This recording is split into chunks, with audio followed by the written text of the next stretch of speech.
బేసిక్‌గా నాకు బీరకాయ అంటే చాలా ఇష్టం. బట్ ఇంత త్వరగా ఇన్ని కాయలు వస్తాయని అస్సలు ఎక్స్‌పెక్ట్ చేయలేదు. లాస్ట్ వీడియోలోనే కదా నేను 2 హార్వెస్ట్ చేశానని చెప్పాను. బట్ ఈసారి 4 హార్వెస్ట్‌కి రెడీ అవుతున్నాయి.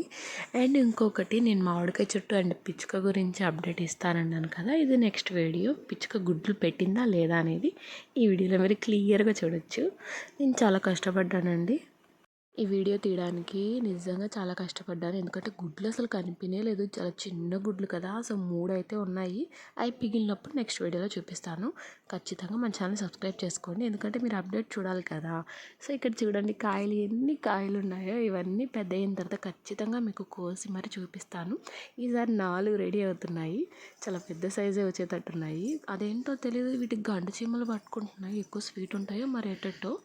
సో గండు చీమలు ఎందుకు పడతాయి అనేది నాకు ఇప్పుడు కూడా అర్థం కావడం లేదు. ఎవరైనా కామెంట్ చేయండి వీటికి గండు చీమలు ఎందుకు పడుతున్నాయి అనేసి. సో టమాటాలు అయితే మేము అసలు చెప్పవలేదండి, తోటలో వచ్చినట్టు వచ్చాయి.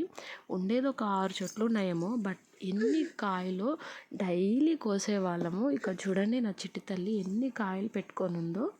పెద్ద డీస్క్ అయితే వచ్చాయి. తను ఆడుకుంటుంది. ఇట్లాంటివి చాలా డీస్లే వచ్చాయి. సో అప్డేట్ కోసం రెడీగా ఉండండి. ఛానల్ లైక్ చేయండి.